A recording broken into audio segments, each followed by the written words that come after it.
एक्सहुमेशन का प्रोसीजर हम किस तरह से करते हैं, किस तरह से हम लाश को कब्र से बाहर निकालते हैं। तो इस प्रोसीजर में हम डिफरेंट स्टेप्स के थ्रू जो है आपका प्रोसीजर करते हैं, एक्सहुमेट करते हैं, बॉडी को एक्सहुमेशन करते हैं। जैसे number 1 general precautions, number 2 identification and opening the grave, number 3 identification of coffin, number 4 identification of body and post mortem और ऑटोप्सी। एक्सहुमेशन के प्रोसीजर में नंबर 1 आता है आपका जनरल प्रिकॉशंस। जनरल प्रिकॉशन से मतलब है कुछ खास सावधानी आपको बरतनी है। सबसे पहली चीज के डीएम का ऑर्डर के बिना लाश को एक्सहुमेट नहीं किया जा सकता। तो सबसे पहले जो है आपका डीएम यानी कि एग्जीक्यूटिव मजिस्ट्रेट जो है, डीएम डिस्ट्रिक्ट मजिस्ट्रेट, उससे आपका जो है रिटन ऑर्डर चाहिए। उसके बाद ही आप बॉडी को डिगिंग आउट करेंगे, बॉडी को ग्रेव से, कब्र से बाहर निकालेंगे under the supervision of government medical officer. Government medical officer के सुपरविजन में और पुलिस की देखरेख में। पुलिस जो है आपका प्रोवाइड करती है। पुलिस किस लिए? पुलिस नंबर 1 तो बात कि वहां पे भीड़ इकट्ठी ना हो। पुलिस किस लिए? कि पुलिस जो है आपका नंबर 1 तो है भीड़ भाड़ अगर वहां इकट्ठी हो रही है तो किसी तरह का कोई हंगामा ना हो, उससे सेफ्टी के पर्पज से। दूसरी बात कि पुलिस जो है आपका प्रोवाइड कराती है उन विटनेसेस को, उन गवाहों को जो दफनाते वक्त साथ थे, यानी कि दफनाते वक्त उसके रिलेटिव, उसके रिश्तेदार या अड़ोस पड़ोस या कोई भी आसपास का आदमी वहां पर मौजूद रहा हो, जिस वक्त उस इंसान को दफनाया गया हो उस वक्त वो वहां पर मौजूद हो, तो वो ताकि वो बॉडी की, कब्र की जो है पहचान कर सके। दूसरा, खास तौर से एक्सहुमेशन का प्रोसेस जो है वो अर्ली इन द मॉर्निंग किया जाता है। अर्ली इन द मॉर्निंग किया जाता है, उसकी 2 वजह है। नंबर 1 तो ये कि सुबह के वक्त, अल सुबह, अर्ली इन द मॉर्निंग ज्यादा लोगों की भीड़ भाड़ नहीं मिलती है। दिन में अगर करेंगे तो काफी भीड़ इकट्ठा हो जाएगी, में पुलिस आई हुई है, क्यों आई हुई है, तो अर्ली इन द मॉर्निंग। दूसरी बात, अहम वजह यह है कि ये अगर उस बॉडी के पोस्टमार्टम की जरूरत पड़ती है तो ये पूरा प्रोसेस डिगिंग आउट से लेकर पोस्टमार्टम होने और फिर उसको वापस दफनाने तक का एक ही दिन में काम कंप्लीट हो जाए। तो इसलिए इसको अर्ली इन द मॉर्निंग जो है वो शुरू करने की कोशिश करते हैं, ताकि वो पूरे दिन में, यानी कि पूरा प्रोसेस जो है वो एक ही दिन में कंप्लीट हो जाए। यानी कि डिगिंग आउट से लेके पोस्टमार्टम तक और पोस्टमार्टम से फिर जो है आपका दफनाने तक का प्रोसेस एक ही वक्त में, एक ही टाइम में जो है वो आपका एक ही दिन में पूरा हो जाए। तो ये आपका जनरल प्रिकॉशंस जो है हमें इसमें ध्यान रखनी होती है। Number 2, identification and opening the grave, यानी कि कब्र को पहचानना और कब्र को खोलना। कब्र को पहचानना और कब्र को खोलना। देखिए, सबसे पहले क्या होगा कि रिश्तेदार या फ्रेंड या जो कब्रिस्तान का वार्डन होता है वो अपने रिकॉर्ड से ये देखेगा कि इसको कब दफनाया गया है और इसकी कब्र की एग्जैक्ट साइट कौन सी है, किस जगह पर उसको दफनाया गया था।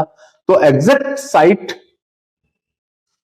पहले देखी जाती है, पहले पहचानी जाती है। उसके बाद एग्जैक्ट जो है आपका कब्र को देखा जाता है और फिर उसको ओपन किया जाता है। ये इसमें मदद करता है आपका जो वार्डन होता है कब्रिस्तान का, कब्रिस्तान में जो आदमी रहता है वो, या उसके फ्रेंड्स, या जो उस वक्त यानी कि दफनाते वक्त उसमें शामिल थे, या उसके रिलेटिव्स, वो कब्र को जो है क्या करते हैं, आइडेंटिफाई करते हैं कि ये फला कब्र जो है हमारे रिलेटिव की है, और फिर उसके बाद जो है कब्र को खोला जाता है। कब्र को खोलने के लिए, कब्र को खोलने के मकसद से जब हम कब्र को खोलते हैं तो क्या करते हैं, उसके चारों तरफ टर्पलिन लगा देते हैं, जो ऊपर एक पर्दा लगा देते हैं ताकि कोई बाहर की चीज जो है उसके अंदर ना गिर सके। कोई ऊपर से परिंदा वगैरह जा रहा है, वो कोई गंदगी या ईंट वगैरह जो है उसमें ना जा सके, कवर कर लेते हैं। फिर उसके बाद आसानी से धीरे धीरे जो है वो केयरफुली कब्र को खोला जाता है, ताकि जो है जो जिस कफन के अंदर बॉडी मौजूद है वो डैमेज ना हो पाए या उसको किसी तरह का नुकसान ना हो पाए। तो इस चीज को ध्यान में रखते हुए कब्र को बहुत आसानी से, बहुत ध्यान से जो है उसको खोला जाता है। पॉइजनिंग का केसेस था तो कब्र की जो आसपास की मिट्टी होती है तकरीबन 500 ml के करीब जो है उसको एक जगह, एक सैंपल के तौर पे जो है प्रिजर्व कर लिया जाता है, ताकि जो है उसको फिर केमिकल एनालिसिस के लिए भेजा जा सके। तो इस तरह से identification and opening the grave, कब्र को जो है वो पहचानते हैं और जो है उसको फिर ओपन किया जाता है। नंबर 3, आइडेंटिफिकेशन ऑफ कॉफिन, यानी कि जब कब्र को खोलेंगे तो उसके अंदर जो ताबूत है या जो कफन है उसको पहचान कराई जाती है। किसके जरिए? जिसने उसको बनाया हो, या उसके रिलेटिव्स के जरिए, या फ्रेंड्स के जरिए जो उस वक्त वहां पर मौजूद थे जब उसका तदफीन हुई, जब उसको दफनाया गया, तो उनके जरिए जो है वो आपका उस कफन को, कफन को या ताबूत को पहचानवाया जाता है कि ये वही कफन है या नहीं है। तो ये भी बहुत जरूरी होता है। अगर कफन पर कोई मिट्टी या कोई गंदगी वगैरह लगी हुई है तो उसको भी प्रिजर्व कर लेना चाहिए। और कफन का थोड़ा टुकड़ा जो है वो भी केमिकल एनालिसिस के लिए भेजते हैं, तो उसको भी प्रिजर्व कर लेते हैं। आइडेंटिफिकेशन ऑफ द बॉडी, उसके बाद जो है बॉडी को धीरे से बाहर निकालेंगे। बाहर निकालने के बाद उस जो कफन के अंदर मौजूद है उस कफन को धीरे धीरे खोलेंगे और मुंह पर मास्क वगैरह लगाएंगे, ताकि जो गैस वगैरह उसके अंदर फॉर्म हुई है वो एस्केप होकर एकदम से बॉडी के ऊपर अटैक ना कर सके, बॉडी को अफेक्टेड ना कर सके दूसरे इंसान की जो उसको खोल रहा है। तो इसलिए जो है उसको ओपन किया जाता है धीरे धीरे और मुंह पर मास्क लगाया जाता है, और फिर कफन खोलने के बाद बॉडी को आइडेंटिफाई कर लिया जाता है कि ये वही बॉडी है या कोई दूसरी बॉडी है जिसको दफनाया गया था। तो यानी कि आइडेंटिफिकेशन ऑफ बॉडी। उसको जरूरत पड़ने का पर जो है वो पोस्टमार्टम के लिए भेज दिया जाता है। अगर मान लो खाली आइडेंटिफिकेशन का मैटर है, बाहर निकाला, देखा कि हाँ ये वही बॉडी है, तो वापस उसको वहीं पे दफना दिया जाता है। लेकिन अगर उसमें शक लग रहा है या फिर जो है कोई और चीज है, सस्पेक्टेड पॉइजनिंग का केस है या कोई दीगर वजह है, किसी हैंगिंग वगैरह का शक हो रहा है, यानी कि फांसी लगा के मारने का शक, या और कोई भी शक हो सकता है, तो उस सूरत में उसको फिर वहां से बॉडी को पोस्टमार्टम के लिए भेज दिया जाता है। और पोस्टमार्टम कंप्लीट होने के बाद, पूरा पोस्टमार्टम का प्रोसेस कंप्लीट हो जाने के बाद उसको फिर वापस लाके उसी कब्र के अंदर जो है दफना दिया जाता है। तो ये पूरा प्रोसेस जो है क्या कहलाता है? आपका एक्सहूमेशन कहलाता है। एक्सहूमेशन प्रोसेस जो है आपका लाश को कब्र से खोद के बाहर निकालना क्या कहलाता है? आपका एक्सहूमेशन कहलाता है।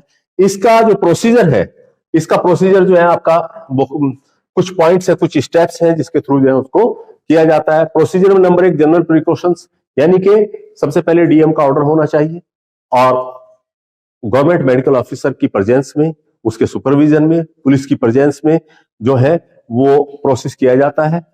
और इसको अर्ली मॉर्निंग शुरू किया जाता है। पुलिस जो है उसके लिए विटनेस प्रोवाइड कराती है, ताकि जो है उसको कब्र को और कब्र बॉडी को जो है वो आसानी से पहचाना जा सके। आइडेंटिफिकेशन नंबर 2 पर आता है identification and opening the grave, यानी कि कब्र की पहचान कराना और फिर उसको खोलना। यानी कि जो रिश्तेदार वगैरह या फ्रेंड्स वगैरह उसके अंदर मौजूद थे, या जो वार्डन होता है कब्रिस्तान का, उसके जरिए उस कब्र को, एग्जैक्ट साइट को उसको पहचाना जाता है। उसके बाद कब्र को कवर्ड करके, किसी टॉर्पलिन वगैरह के जरिए कवर्ड करके कब्र को धीरे धीरे आहिस्ता से खोला जाता है। खोलने के बाद जो है अगर उसमें कोई पॉइजनिंग का केस वगैरह है तो उसके अर्थ वगैरह, मिट्टी जो है वो सैंपल 500 ml के करीब जो है उसका सैंपल ले लिया जाता है, ताकि जो है उसको केमिकल एनालिसिस के लिए भेजा जा सके। आइडेंटिफिकेशन ऑफ द कफन, कफन को आइडेंटिफाई किया जाता है। कफन को आइडेंटिफाई करने के बाद कि हाँ ये वही कफन था या ये वही ताबूत था जिसमें इसको दफनाया गया था। उसके बाद जो है उसको आइडेंटिफिकेशन ऑफ द बॉडी, उसको धीरे से खोला जाता है। आहिस्ते से खोलेंगे, मुंह पर मास्क वगैरह लगाकर हिफाजत से, ताकि जो गैस वगैरह गंदी बनी है तो वो एकदम से इफेक्ट ना कर सके दूसरे इंसान को। तो वहां पर जो है फिर धीरे से उसको खोलकर आइडेंटिफाई कर लिया जाता है बॉडी को कि हाँ ये उसी इंसान की बॉडी है या किसी दूसरे की बॉडी है। उसके बाद उसको पोस्टमार्टम के लिए भेजा जाता है। पोस्टमार्टम करने के बाद, पोस्टमार्टम जब करते हैं तो अगर कोई सस्पेक्टेड पॉइजनिंग का केसेस वगैरह है तो उस सूरत में उसके विसेराज को, उसके इंटरनल ऑर्गन्स जो है, आपका स्टमक है, इंटेस्टाइन है, लीवर है, अगर वो मौजूद है तो उसको जो है अगर जरूरत पड़ती है तो केमिकल एनालिसिस के उसको प्रिजर्व किया जाता है। प्रिजर्व करके उसको केमिकल एनालिसिस के लिए भेज दिया जाता है। और अगर खाली स्केलेटन भी वहां पर मिल रहा है तो उसका भी एग्जामिनेशन होना बहुत जरूरी होता है। तो ये था आपका एक्सहूमेशन। अगर ये वीडियो आपको पसंद आई हो तो आप लाइक, शेयर, सब्सक्राइब जरूर कीजिए। शुक्रिया।